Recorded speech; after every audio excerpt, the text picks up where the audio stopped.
LiberalViewer presents. So, welcome to the November 3rd edition of LiberalViewer Sunday Live Clip Roundup. Thanks for joining me. Give me a thumbs up and subscribe if you like what I'm doing here. Tonight I picked out the weekend's 11 best, most newsworthy clips from the Sunday morning news analysis shows from the big five corporate outlets of ABC, NBC, CBS, CNN, and Fox News, the so-called corporate media here in the United States, for what should be a really informative, educational, fair use media criticism and political commentary show for you all tonight. I'm obviously not at home. I'm actually in a hotel in Reno. I was here to see a comedy show, and so live streaming from this hotel with slow internet. If the live stream breaks down, I'll upload the recorded show as a premiere video that will allow live commenting as soon as possible. But so far it looks like it's going okay. Down in the video description you can see a link to my clip list of my 11 clips I'm showing you. Impeachment is again the main topic I'm covering this week, as it looks virtually impeach Trump. See my impeach Trump t-shirt. I'll talk about the impeach Trump t-shirt deal at the end of the show, and how I went to a local printing shop and got a contract for printing up some impeach Trump t-shirts, and then the owner said, oh no, that's too sensitive, we won't print those t-shirts. That's a story I'll tell at the end. Because impeachment is again the main topic I'm covering this week, as it looks virtually certain Trump will be impeached this year, with additional revelations this week I'll get to in the news summaries and the newsmakers, including 2 different cross-examinations of White House senior advisor Kellyanne Conway. But I will actually start with Kate McKinnon's impression of Kellyanne Conway on last week's Saturday Night Live as my political comedy clip for the week. But I also want to make sure you stay tuned until the end of the show, where I'll have Pete Buttigieg and his best case scenario, where it comes down to Buttigieg as the centrist replacing Biden versus Elizabeth Warren as the progressive replacing Bernie Sanders. That's part of my 2 topics. The first topic, of course, is Trump will be impeached. Then there's the brief topic at the end, the 2020 Democratic presidential candidate update. Mayor Pete Buttigieg versus Elizabeth Warren. Is it really a 2-way race between the 2 of them? Even Pete Buttigieg doesn't really believe that. But before all of that, like I said, I want to start with my political comedy clip here, which is a brief impression of Kellyanne Conway by Kate McKinnon on Saturday Night Live. You'll see it's the hero dog from the killing of, or the death of, Abu Bakr al-Baghdadi that I covered last week. Well, Conan, the dog that was in the tunnel chasing after the ISIS leader, is the hero dog in one of the sketches from Saturday Night Live I'm using as my political comedy this week over here. Okay, good evening. Hello, everyone. It is I, Kellyanne Conway, and if you're watching this, you are going to die in 7 days. Okay, and as you probably noticed, the White House has not held a formal press briefing in almost 8 months. We've kept our new press secretary in hiding because our past ones were mocked, humiliated, and forced to regain their dignity on Dancing with the Stars. Okay, but today I'm here to celebrate because we have killed the leader of ISIS, which according to the Constitution means that the impeachment can no longer legally move forward. And now it is my pleasure to introduce a very special guest, the hero who took down the leader of ISIS, Conan the Canine Commando.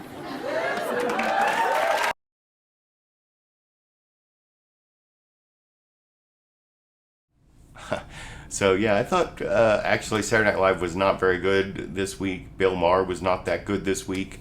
That's why that's the only real political comedy clip I could pick out. Someone asked what comedy show I was seeing. I actually saw Jim Gaffigan in Reno this weekend, not Bill Maher.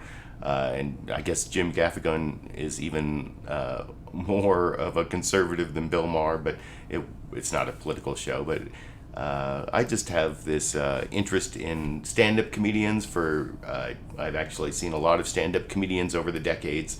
I saw people like the view of Reno behind me through the hotel window. But now I want to get to the actual news clips, and like I said, there will be 2 clips of Kellyanne Conway, the real Kellyanne Conway, that you can compare to that Kellyanne Conway impression from Kate McKinnon on Saturday Night Live last night. But before I get to that, I want to show you 4 different news summaries from NBC, CNN, Fox News, and CBS, all sort of looking at the news of the week about impeachment. It's growing and growing every week, and I think the best news summary this week, as usual, is NBC News' Meet the Press, where Chuck Todd started off with actually a long introduction. If you're following along on the clip list, what have I done here with my...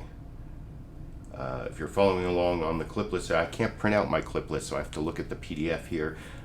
Several different news programs pointed out that it's 1 year until the presidential election in November 2020, and the thing that Chuck Todd said here that I couldn't believe is that, can you believe it happened so fast? No, I don't think it happened very fast. It's been a long, long wait for an election to get rid of Trump, never mind impeaching Trump. But here is, anyway, the NBC News Meet the Press news summary that I will discuss with you after we watch it together over here.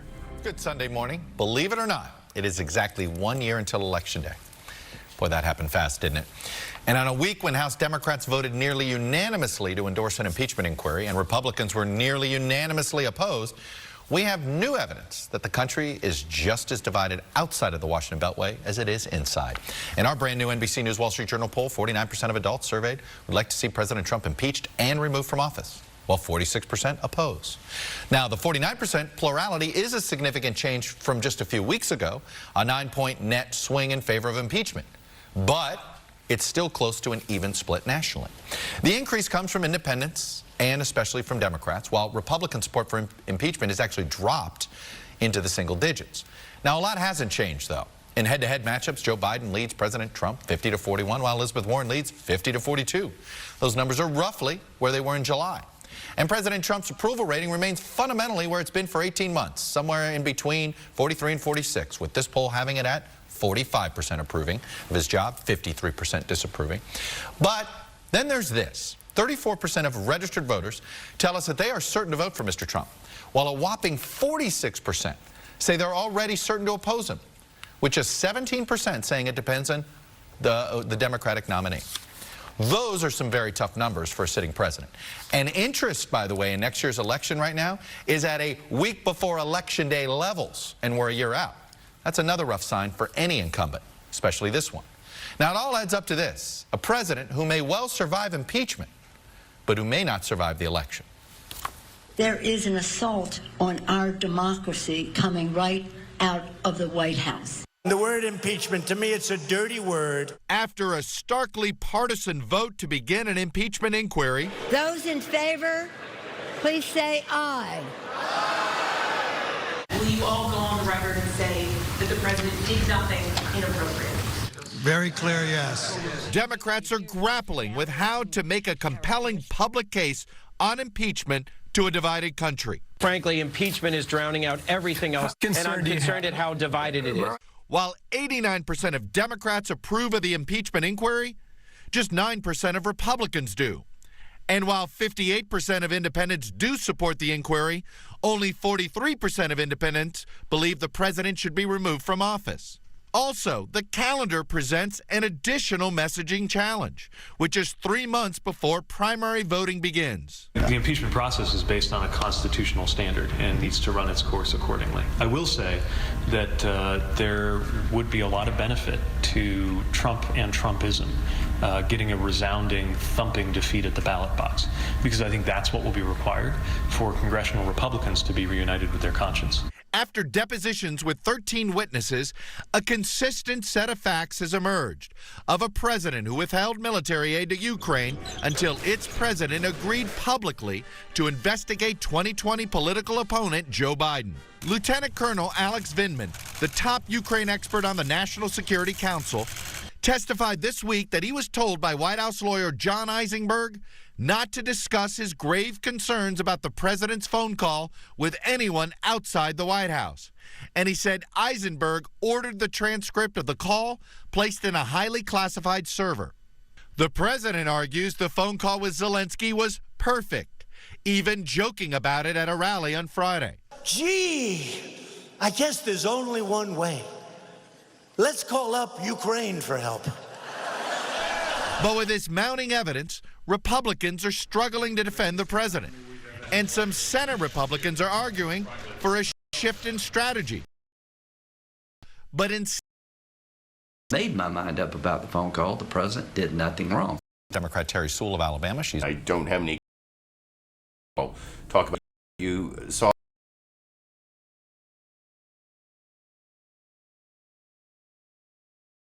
Someone said, what happened to ABC? Well, ABC has a new summary that I'll show at the end about the Democratic candidates, because they had Pete Buttigieg on, and they had their ABC Washington Post poll that was like they focused on that. It's one of the things I've talked about before, where corporate news outlets they have a news bias towards their own polls and their own exclusive guests. And of course, Pete Buttigieg was the guest on ABC News' This Week with George Stephanopoulos, and so they covered the Democratic primary race more heavily than they did the whole impeachment inquiry, although they did cover that in clips I didn't take, and I'll talk about that a little bit when I get to that. But I want to show two more news summaries here before I get to the newsmakers.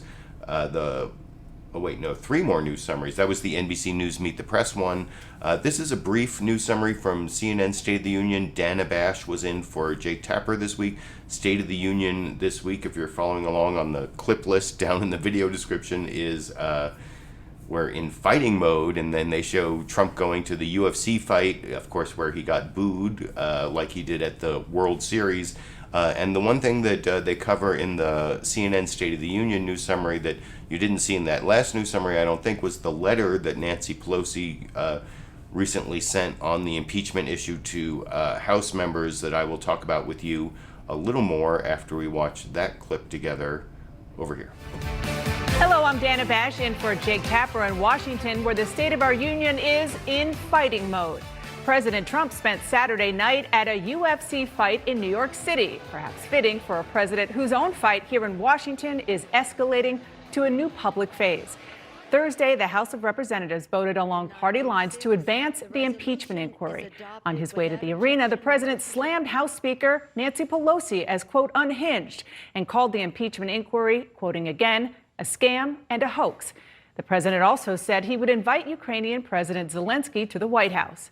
This as Speaker Pelosi delivered a forceful blow of her own, writing a new letter to her caucus that the president will be held accountable, saying, quote, the president's actions undermined national security, jeopardized the integrity of our elections, and violated his oath to preserve, protect, and defend the Constitution. Joining me now to give the view from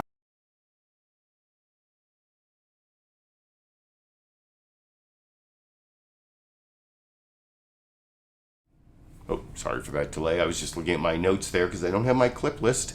Don't have a printer here because I'm doing the show from Reno, as people were pointing out in the comment section that I mentioned earlier. You can kind of see the streets of Reno through the window behind me. There's like traffic. But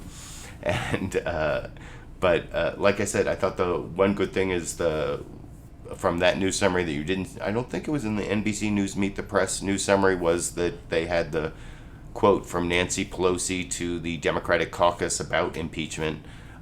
This next news summary is from Fox News Sunday, and it's actually, I think maybe Chris Wallace and Fox News Sunday are starting to feel the burn of Shepard Smith leaving. I hear Catherine Herridge, the national security reporter for Fox News, is also leaving, and she said that she's leaving Fox News because facts matter, and Fox News in most of its coverage is a total sycophant, a total like some people call it Trump TV or an alternative universe, Earth 2. But that's most of Fox News, and there are very few places on Fox News where you can get any facts. But on Fox News Sunday, they did a pretty good job at, I criticized them last week, and then I got a copyright claim from Fox News after my heavy criticism. I hope I don't get a copyright claim this week when I'm saying good things about them, although that is also fair use criticism. Saying positive things is the same thing, that you don't just have to say negative things for it to be fair use criticism. Sometimes criticism can be positive, and I think that they did a pretty good job in I mean, there are a few places where they emphasize the Republican talking points, but Chris Wallace and David Spunt, I think, did a pretty good job in their news summary here.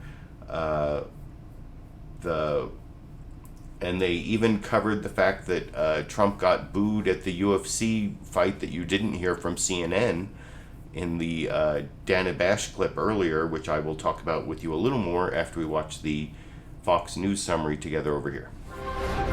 And hello again from Fox News in Washington. Exactly 3 months from today, Americans start voting in Iowa's first in the nation caucuses. For Democrats, it's a fight for the party's future. For President Trump, it's a test of his base's loyalty as he faces re-election amid a bitter impeachment fight. Today, we kick off our Democracy 2020 election coverage with brand new Fox polls. Almost half of all voters now think the president should be impeached and removed from office. That's down slightly from a month ago. 4% say he should be impeached but not removed. 41% oppose impeachment. Meanwhile, 60% now believe Mr. Trump asked Ukraine to probe his Democratic rivals, and 52% say he held up military aid to pressure Ukraine. And while 91% of Democrats think it's inappropriate for the president to ask foreign leaders to investigate his political rivals, there's more of a split among Republicans. 53% say it's okay, while 34% say no. In a moment, we'll talk with Counselor to the President, Kellyanne Conway. But first, let's bring in David Spunt, live at the White House with the latest. David. Hi, Chris, and good morning from the White House. The president spent the night in New York City. He'll be back at the White House in a few hours. Meanwhile, his aides are preparing for impeachment in the House of Representatives.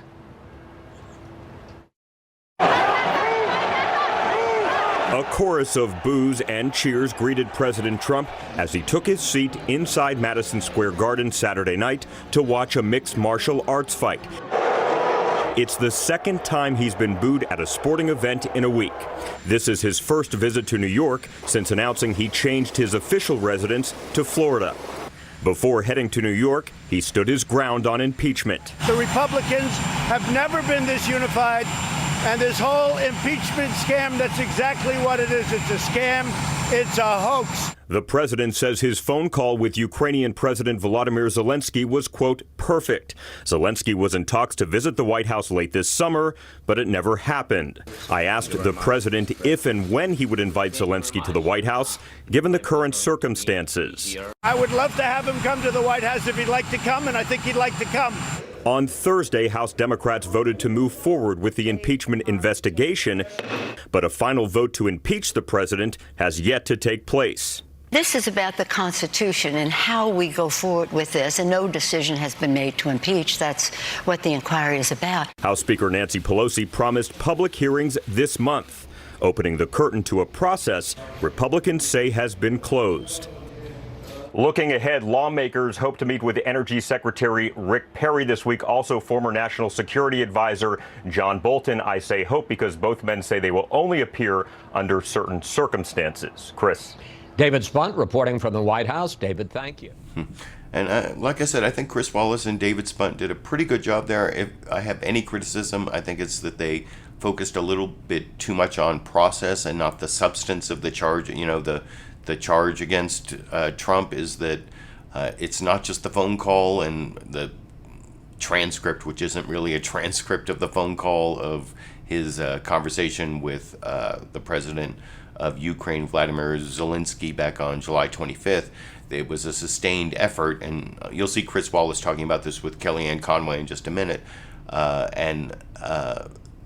It's the substance of what Trump did, not the process of what's going on with the Democrats and the Republicans and the House of Representatives and the Intelligence Committee and the Judiciary Committee, and whether there's a vote, which there was finally this week, a vote, as you saw covered there. And the process versus substance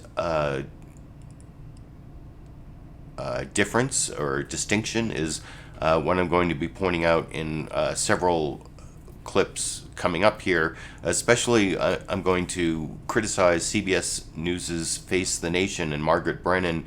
In their news summary, they actually did cover both the process argument, which is pretty minor, and then the real substance of what it is that Trump did wrong, and this whole Ukraine quid pro quo, withholding military aid until the Ukrainian president would announce publicly that he's investigating Biden and his son Hunter Biden, Joe Biden and his son Hunter Biden, and of course the conspiracy theory, the Crowdstrike conspiracy theory about the Hillary Clinton server being somewhere in the Ukraine, the Crowdstrike and all that stuff. But so that's the substance, but then there's the whole process. Are the Democrats letting the Republicans ask enough questions? Are the hearings, is there enough transparency with the transcripts of the depositions? And I've talked about the utility of depositions in previous Sunday Live clip roundups. But anyway, here you'll see on Face the Nation, at least in their news summary, they cover the process and then some of the substance of what has occurred this week with the testimony of the new testimony this week is from, well, wait, where is it? I have my whole thing, right? That's the new testimony this week from a few different witnesses from the Trump administration. There's I will show you, it's covered pretty well in the CBS News Face the Nation news summary here, but they sort of sandwich it in between process discussions, which I will talk about with you a little more after we watch that 3-minute news summary from CBS News's Face the Nation with Margaret Brennan this morning over here. Good morning and welcome to Face the Nation. This week, the weirdness in Washington continued. Oh, sorry. Before I showed the clip, the one thing I wanted to say that I really liked about the CBS News Face the Nation news summary is they were the one corporate news outlet in their Sunday morning news analysis shows that showed this clip of President Trump and Melania Trump in their Halloween trick-or-treating. They welcome kids to the White House, and Trump, like, instead of giving this poor kid dressed as a minion candy in his trick-or-treat bag, like, put it on his head. And I don't know, it's just another very small indication of Trump cruelty, the way he treats this little kid dressed as a minion. I forgot to mention before we watch that clip together again over here. Good morning and welcome to Face the Nation. This week, the weirdness in Washington continued as October wrapped up and November arrived. And with it, more political sparring over the impeachment inquiry, plus new questions prompted by testimony behind closed doors. After weeks of Speaker Nancy Pelosi refusing to hold a vote in the House to open a formal impeachment inquiry, she changed course, and the House voted to do just that. On this vote, the yeas are 232. The nays are 196. The vote took away a key Republican talking point for defending the president, that the Democratic-led investigation was invalid without being sanctioned by a majority of the House. Now they're crying foul about the rules of the roadmap for the investigation. When you look at this Soviet-style process, it shows you that they don't really want to get to the truth. They want to remove a sitting president. Senate Majority Leader Mitch McConnell summed up the rules for impeachment as, no due process now, maybe some later, but only if we feel like it. But behind closed doors, testimony revealed more damaging allegations about efforts made by President Trump and the White House staff to push Ukraine to investigate the Bidens. Army Lieutenant Colonel Alexander Vindman, a decorated Iraq War hero and top Ukraine expert on the National Security Council, testified that he was so alarmed by the content of the July 25th call between President Trump and Ukrainian President Zelensky that he reported his concerns to a top White House lawyer. That attorney, John Eisenberg, ordered that the call record be transferred to a secure server and told Vindman not to discuss it with anyone outside the White House. National Security Council staffer Tim Morrison testified that although he didn't find anything in the president's telephone conversation illegal, he was still concerned enough about the content to report it to that same White House attorney. Starting tomorrow, it's expected that hundreds of pages of material from 70 hours of depositions will be released ahead of open impeachment hearings. The committees are still hoping to hear from some key members of the administration before they start, including former National Security Advisor John Bolton.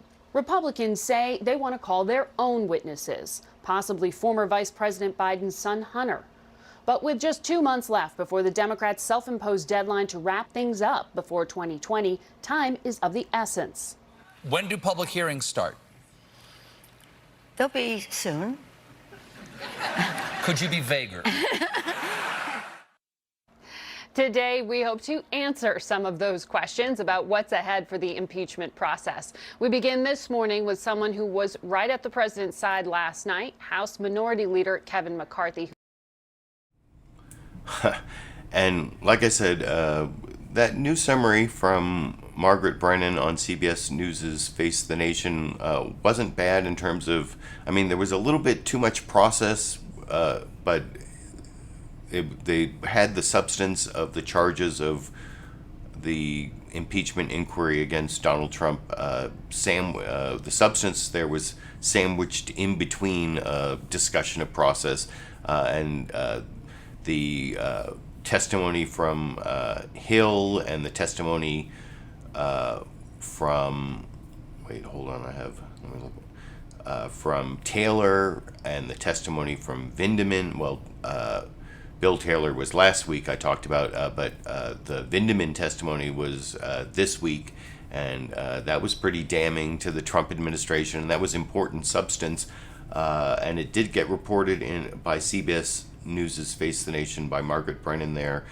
in the news summary, but my big criticism of Margaret Brennan this morning on CBS News' Face the Nation is when she actually got the House Minority Leader there, Kevin McCarthy, in for an interview. She briefly kind of mentioned substance in her first question. You know, she mentioned how Kevin McCarthy was with Donald Trump at the UFC fight last night, and then she says, you know, what's your strategy for dealing with these damaging details? But damaging details, that was like the last time she mentioned the substance of the charges against Trump at all in her interview with Kevin McCarthy. It was that Kevin McCarthy went all the way over to due process, all the process questions, which are very minor and pretty irrelevant, especially at this point, given, compared to the substance that Margaret Brennan let Kevin McCarthy get away with, totally changing the subject from, as I'll talk about with you a little more before we get to some other news analysis shows from this morning that actually did focus more on the substance. But this is CBS News' Face the Nation, Margaret Brennan letting the highest ranking Republican in the House of Representatives, Kevin McCarthy, Minority Leader from the Bakersfield area of California, a person who I think is not a great person for reasons I will discuss with you after we watch that clip together over here. This morning with someone who was right at the president's side last night, House Minority Leader Kevin McCarthy, who joins us from New York. I imagine you enjoyed the fight last night. It was a good fight. Those are some amazing athletes and very tough, yes. Well, you got a fight ahead of you here in Washington, too, and that's what I want to ask you about in terms of what you think the strategy is to counter what could be some damaging detail in these published testimonies we expect to be public this week. Well, the people deserve to know the facts, the truth, and the accountability. Here we are that the Speaker of the House finally admitted, yes, she was wrong. There is no due process. What we voted on Thursday is not due process. There's no transparency. Think about what's happening. We had that vote on Thursday. 4 days later, the Democrats are right back at it in the basement of the Capitol, having 4 more depositions secret that the public can't see. But now with that vote, they even have more control. They now made the Intel Committee the impeachment committee. They now control even further about which Republicans can even ask questions. They made Adam Schiff not only a fact witness, but he's the judge, the jury, and the prosecutor.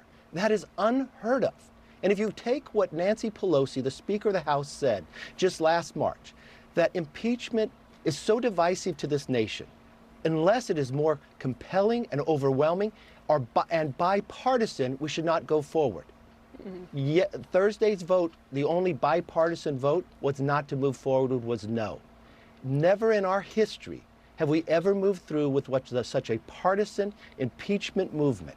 This is unheard of, and what they're trying to do. Remember, what is today? November 3rd. We are exactly 1 year away from Americans going to the polls to vote for the president.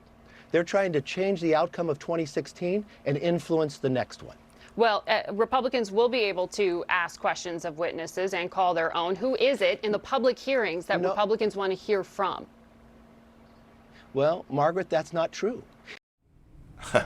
And it just went on from there. That you saw Margaret Brennan there. I kept that clip playing through her follow-up question, which was all about process, even though she started a little bit about, what's your strategy for the terrible details about what Trump did that are coming out. She let Kevin McCarthy change the subject to the process, and if you down in the video description there you can follow the link to the Face the Nation YouTube channel, where they have pretty much the entire Face the Nation show cut up into clips, including the Kevin McCarthy interview, and you'll see Margaret Brennan never came back to substance. It was all the process, which is one of the big dodges that Republicans have been using to avoid the impeach Trump,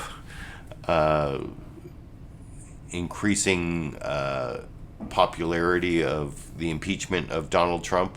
You saw that in some of the polls I showed in the news summaries, although actually the popularity of the impeachment of Donald Trump has gone up amongst Democrats and independents, but actually gone down a little bit amongst Republicans earlier. But I now want to get to some newsmakers who were actually cross-examined on the substance, not just the process that Margaret Brennan got lured into by Kevin McCarthy, the House Minority Leader, in that last clip.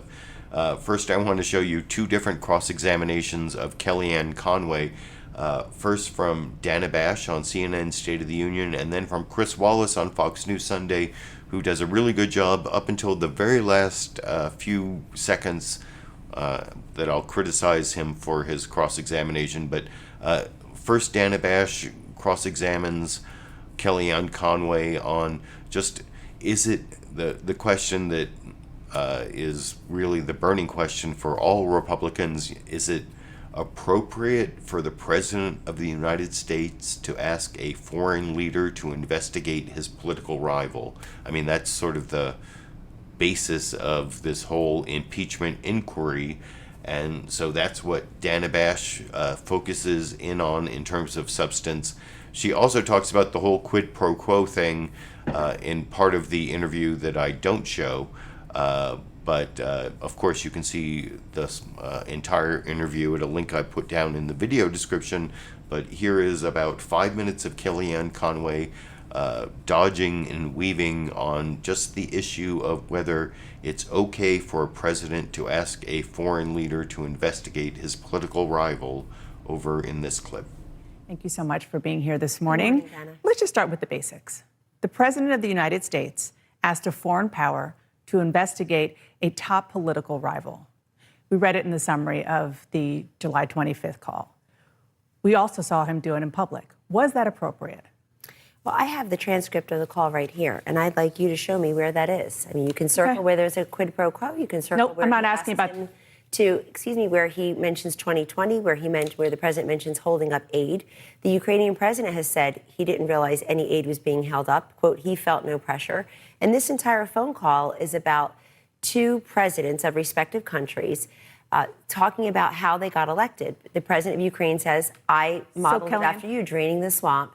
Well, but let's be fair. We don't need Ukraine's help to beat Joe Biden any more than we need. I'm not asking about that right now. I'm going to ask about the quid pro quo in a second. That's important. No, what's important is the question I'm focusing on right now is the substance of the call. You mentioned the transcript, so let me read the part that I'm referring to and that, frankly, sparked this impeachment inquiry. This is the president. There's a lot of talk about Biden's son. that Biden stopped the prosecution, and a lot of people want to find out about that. So whatever you can do with the Attorney General would be great. Biden went around bragging that he stopped the prosecution. So if you can look into it, it sounds horrible to me. This is the president asking another foreign leader to look into a man who is the leading candidate to be his political rival. No, you don't have to say 2020 for it to be clear. No, I have to push back on all of that. Okay. First of all, look at what he asked him to do. He asked him to investigate what happened when Joe Biden, as Vice President of the United States, Dana, stopped a prosecution of a company where his son, who, as his son has admitted, only got those jobs because of his last name, only got those contracts because of his last name. He's talking about 2016, not 2020. And respectfully, Joe Biden is not his main political rival. Joe Biden was in Iowa yesterday and said he was in Ohio. And why does the president tweet about Joe Biden all the time? But he tweets about many things. But I want to say something else. I want to say, because you said something. You said something needs to be fact checked. Excuse me. CNN itself was talking about CNN. Let me talk about. I'm not attacking CNN. CNN itself was talking about Joe Biden and Hunter Biden. On May 12th, CNN's own John King reported on his show that Hunter Biden worked for a natural gas company in Ukraine, that it's totally fair game to ask whether he made money. Okay, so what, because you brought that up, I want to tell you that a couple things. Current and former Ukrainian prosecutors general have publicly said that Ukraine does not have any information about any wrongdoing by Hunter Biden. Okay, that's number one. Number two, the U.S. government, the EU, the IMF, all wanted this prosecutor that you're talking about fired because he was not pursuing. We had these conversations 6 weeks ago when Nancy Pelosi jumped the gun before she read the transcript of the call, believed the false reporting that there were 8 quid pro quo requests in the transcript. They're not there. Believed that the president said he was holding up aid. Not there. Believed that the president said he wanted the 2020 rival investigated. Not there. Joe Biden is not insulated from his past actions just because he's running for president. Okay, you know if anything, the scrutiny should be higher if you want to be president of the United States. What I hear you saying, and you tell me if this is correct, is that what the president said in this call, which is all I'm trying to ask about right now, asking the Ukrainian leader to look into Joe Biden, that was appropriate. Joe Biden, as a vice president, stopping a prosecution that would have affected his son. But he's also a political rival. No, the president mentioned 2016. He mentioned investigating. So that's okay, regardless of when. And It is okay for the president of the United States to ask. It's not impeachable. And isn't that where we are now? We're going to get to that. Is it a high crime or misdemeanor? We're going to get to that in a second. But I just want to stay on this. Just to be clear, you are saying it is appropriate for the president to have had this conversation. What I've said is everything we're being told about this call, including by the investigators who are selectively leaking from 10 I'm talking about the transcript, the summary of the call. I'm talking about what the president said in the summary of the call that you all at the White House put out. Do you feel comfortable with what the president said? I feel comfortable saying that he never mentioned 2020, quid pro quo, holding up aid, Joe Biden and his political rival. What the president said, you just quoted it, Dana. People are talking about Joe Biden, his son. You're darn right they were. The New York Times on May 1st, CNN's John King on May 12th, ABC News' Tom Yamas on June 20th. But it's one thing for a reporter to talk about it. It's another thing for a president to ask about it of another foreign leader. No, that's not true. So that's what I'm asking. Is it okay? He said looking into Joe Biden stopping the prosecution. And Dana, let's be fair. Ukraine got the aid. As you and I sit here, one presumes they're using that aid. The Ukrainian president said he felt no pressure. He never knew aid was being held up. And but for President Trump, there would be no kind of aid going to Ukraine right now. Under President Obama, he was like the My Pillow guy for Ukraine. He was sending pillows. All right, so let's talk about the aid. You have. And Dana Bash then did cross-examine Kellyanne Conway about the aid and it being held up, but I thought she did a better job there talking about trying to get Kellyanne Conway to answer the question about whether it was okay for Trump to ask a foreign leader to investigate his political rival. You saw Kellyanne Conway dodged and weaved and never really answered that question. And of course, she talked about the transcript. I saw people in the live comment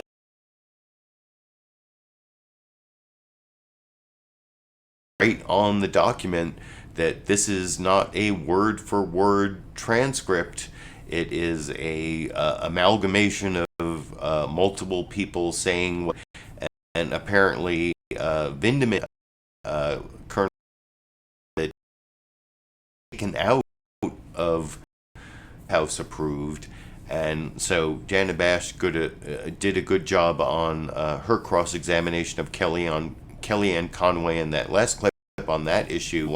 Last outposts of truth and facts on the Fox News network, cross-examining Kellyanne Conway on the issue of whether, well, the testimony that's come out this week from, or in the last 2 weeks from Bill Taylor, from Fiona Hill, and then also from this lieutenant colonel on the national security staff, Vindman, who all talked about the quid pro quo and talked about the military aid. And you'll see Chris Wallace, I think, has a great follow-up here about the timing, when the aid to the Ukraine was finally released, when the Inspector General reported that there was this whistleblower complaint that the aid wasn't being released. And anyway, I'll talk about that all a little more with you after we watch the second and final, no more Kellyanne Conway clips, but this is another almost 5 minutes of Kellyanne Conway, where Chris Wallace, I think, does a great job of cross-examining her until the very last 15 or 20 seconds that I'll criticize after we watch the clip together over here. Waited a day, read the transcript, and then decided. Let's get into the merits. The president said this week that he wants Republicans to focus on the substance of the case. Here he is. I'd rather go into the details of the case rather than process. Process is wonderful, but I think you ought to look at the case. And the case is very simple. It's quick. So let's look at the case, because over the last 2 weeks, Fiona Hill and William Taylor and Lieutenant Colonel Alexander Vindman, all of them top foreign policy officials for this president, have all testified about repeated instances where they saw that support for Ukraine was dependent on Ukraine investigating the Bidens. Isn't that the definition of a quid pro quo? The fact is that Ukraine has that aid. They're using that aid as we sit here. Under President Obama, they got pillows and blankets. We've given them aid. No, that's important. They have aid and they have more aid and they're using it. Which is that the way the aid was withheld until... The Ukrainian president says he has no idea the aid was withheld and he, quote, felt no pressure. Why doesn't it matter what the two presidents who were involved in that phone call and in the entire transaction, and indeed in the bilateral relations between our two nations? Does it matter that the top U.S. diplomat in Ukraine, currently the acting ambassador, William Taylor, said that there was a quid pro quo? Does it matter that Lieutenant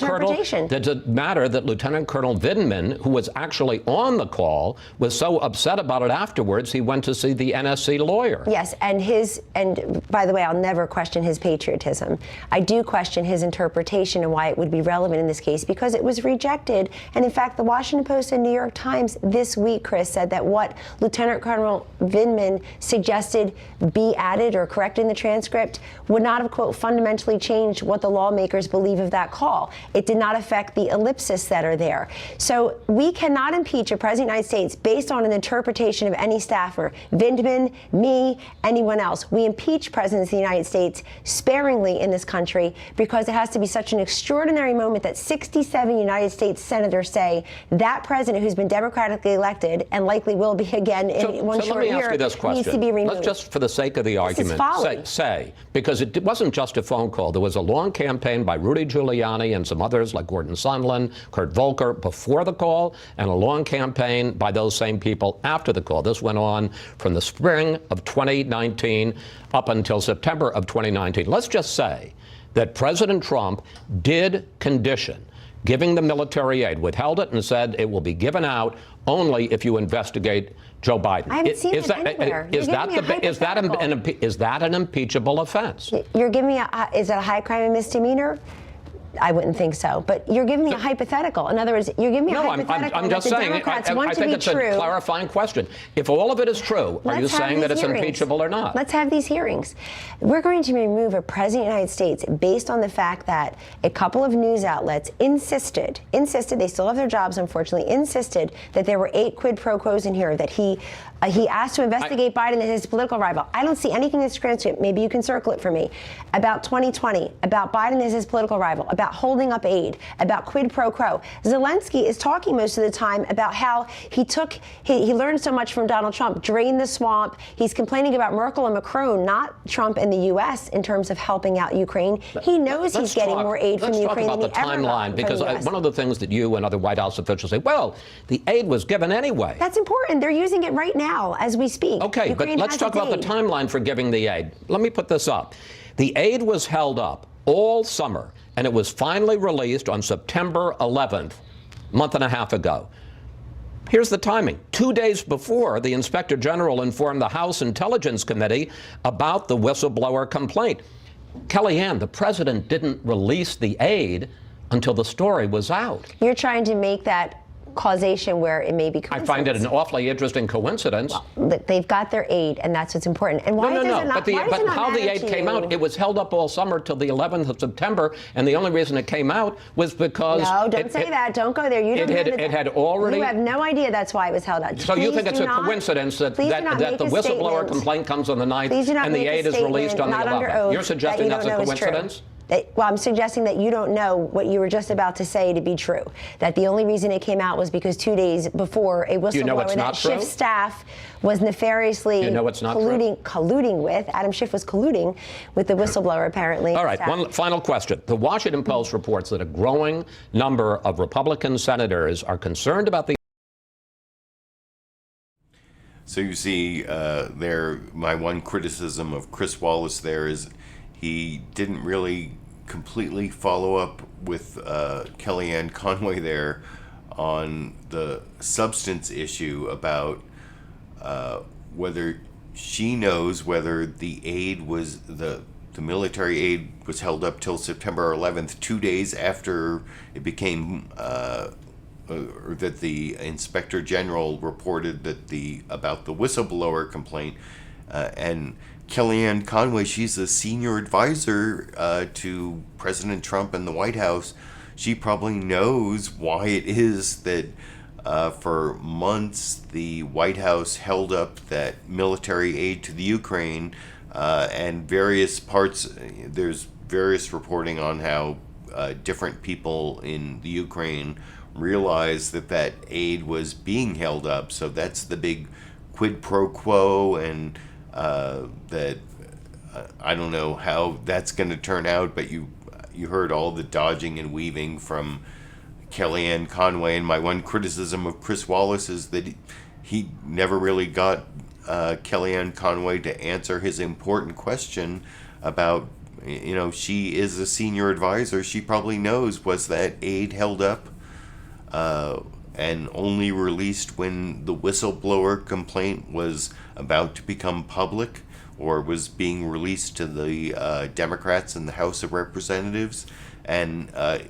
he never really hammered down on Kellyanne Conway and got her to answer that question. So that's my criticism of Chris Wallace after actually finding the Fox News Sunday coverage of impeachment this week pretty good, and a oasis of truth in the Fox News alternative universe. If you've been paying attention to what Fox News has been doing on impeachment, they're pretty much following the most pro-Trump Republican leads about how there's, first all the process complaints, it's, a Stalinist Soviet-style investigation by the Democrats, and then well, the phone call is perfect, and who cares if, quid pro quo, and anyway, I don't know, maybe that will work. And the last clip I want to show on this topic is actually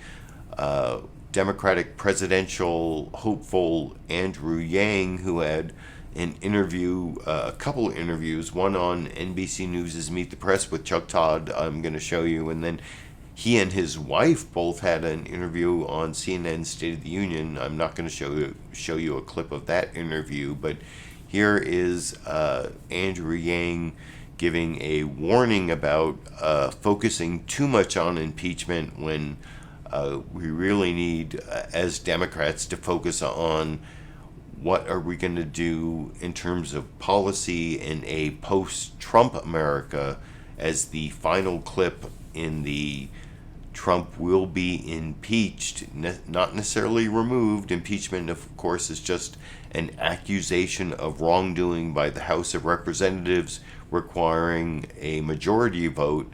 And then, of course, the Senate has to vote by 2/3 to remove the president. It's never happened.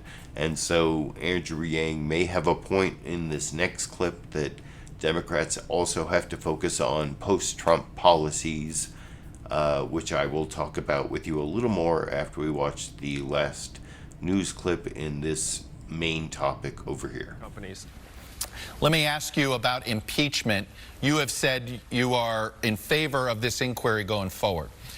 But there is a basic question that many voters are going to have. Do you think what the president did is of such an egregious act that he shouldn't be on the ballot in 2020?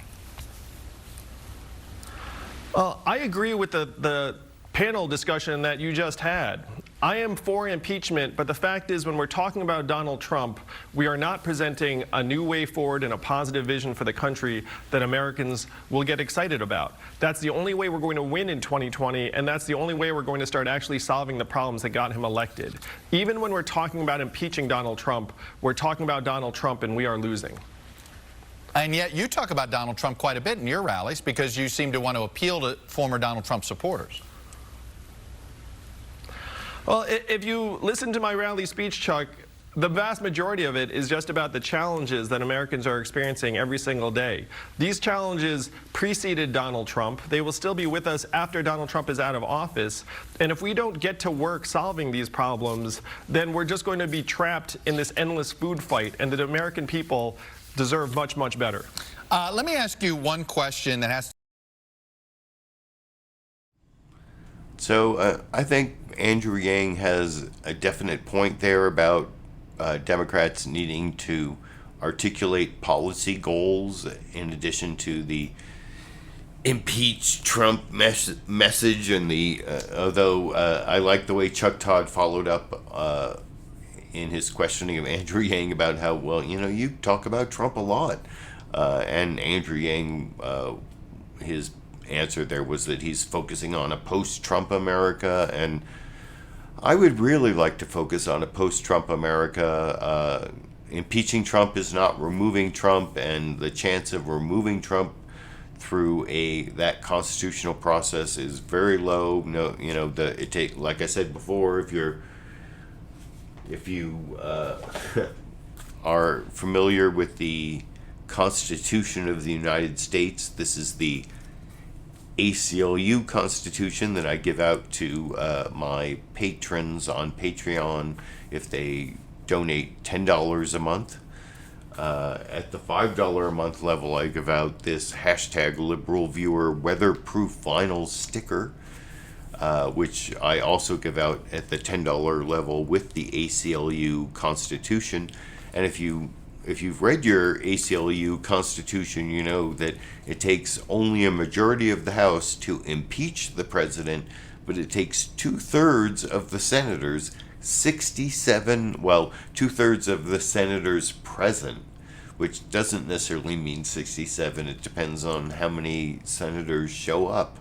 And then it has to be 2/3 of the senators that show up. But probably about 20 Republicans, in addition to the 47 Democrats. Somewhere around 20 Republicans would also have to vote to remove the president. Not likely to happen. So Andrew Yang definitely has a point that Democrats have to also focus on what is the policy after Trump is defeated.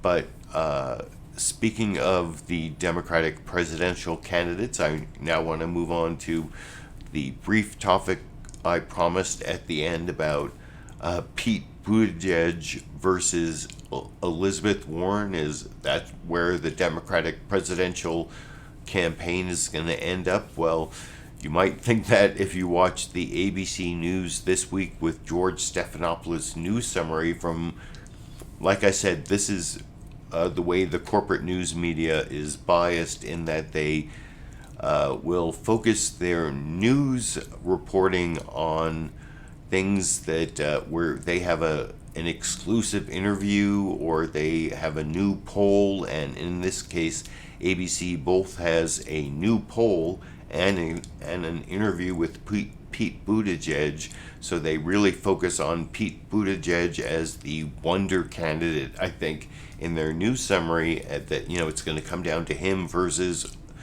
Elizabeth Warren. And then they talk, well, even Pete Buttigieg doesn't really believe that in the clip I'm going to show you at the end, but this is the penultimate clip, the first clip in this Democratic candidate update topic that I will talk about with you after we watch the beginning of ABC News' This Week with George Stephanopoulos this morning together over here. Good morning and welcome to This Week. Election Day exactly 1 year away. And this morning, our brand new poll with the Washington Post shows a top tier in the Democratic race pulling away from the rest of the pack. Joe Biden holds a lead at 28%, followed by Elizabeth Warren at 23%, Bernie Sanders at 17%, and Pete Buttigieg pulling past Kamala Harris for fourth place at 9%. Harris and the remaining candidates all now at 2% or less among registered Democrats. Biden also maintains his edge on who has the best chance to defeat Trump at 42%. He beats out the rest of the field by a wide margin. But the race is still fluid. Just over half polled say they would consider another candidate. And in the first caucus state of Iowa, a New York Times poll shows a virtual tie at the top. With Biden and Sanders slumping, Warren and Buttigieg surging, the top four candidates now all within 5 points. And in a Showtime interview airing tonight, Mayor Pete is now suggesting that the race is coming down to Elizabeth Warren and him. I think this is getting to be a two-way. It's early to say it. I'm not saying it is a two-way, but I think... But you see that. You see it's coming into focus, you and Warren. Yeah, and certainly a world where we're getting somewhere is that world, where it's coming down to the two of us. And Mayor Buttigieg joins us live from his bus in Iowa right now. Mayor, thanks for joining.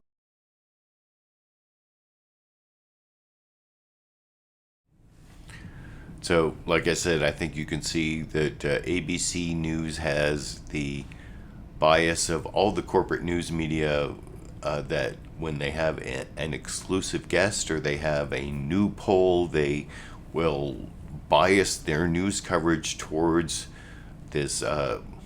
Is it really news? I don't know. Well, Pete Buttigieg is apparently in a Showtime interview, the Showtime Circus program. He's going to say that, or he's going to respond to this whole idea that it's going to come down to him and Elizabeth Warren, and that is one actual possible scenario, especially if Biden, I talked about that for several weeks, if Biden falters and the people who don't want a progressive are looking for some alternative candidate, Buttigieg could be that candidate. And also for if there are multiple progressives, there's Elizabeth Warren, who I've said over several weeks I'm kind of leaning towards Elizabeth Warren, even though I voted for Bernie Sanders in the primary in California back in 2016. But then Bernie Sanders has kind of been surging, and I'd be happy to vote for Bernie Sanders again. I'm not saying...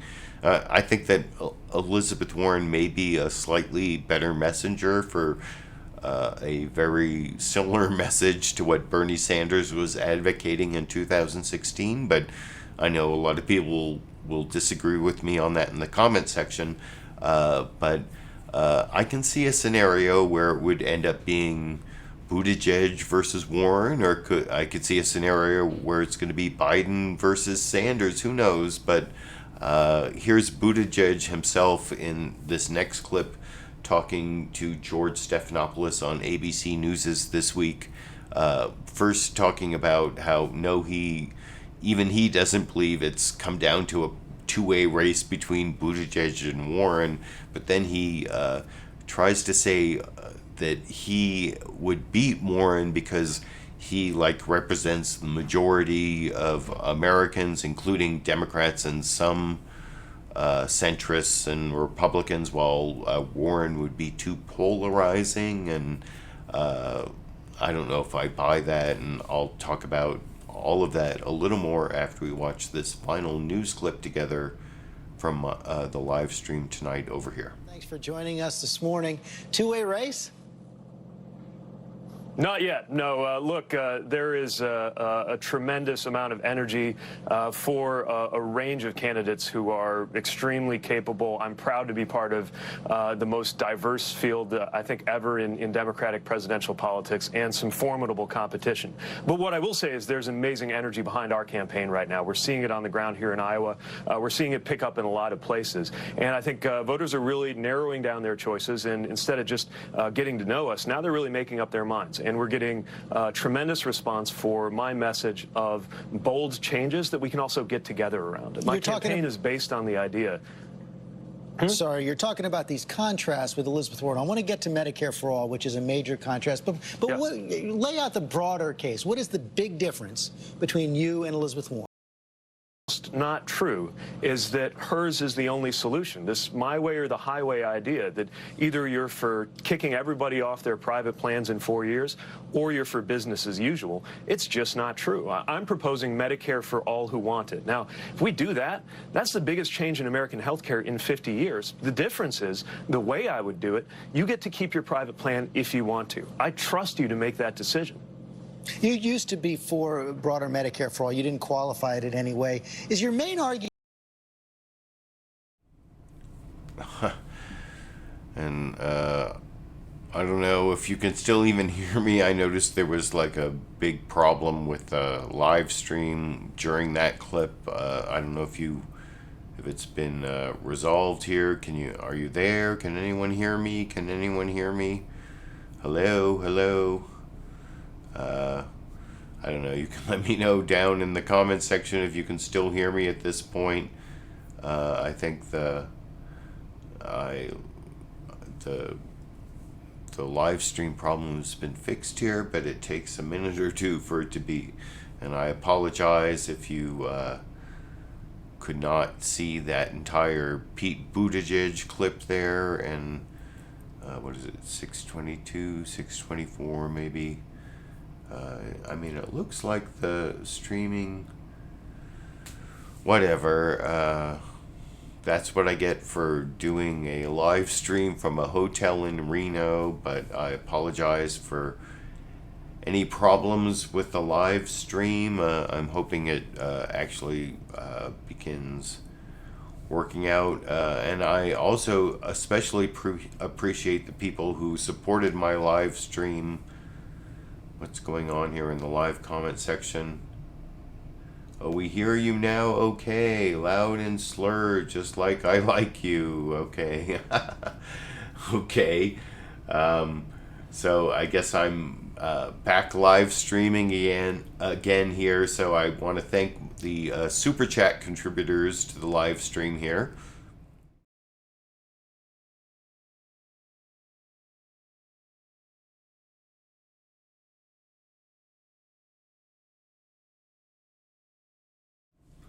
So thanks for the Super Chat contributions. I saw Edge Requiem, that first contribution came with a question about Bill Maher talking about anti-vaxxers, and I thought that was the most ridiculous segment where he's saying, it's not that we don't deny science, we just have anecdotal questions that should make people paranoid about vaccinations.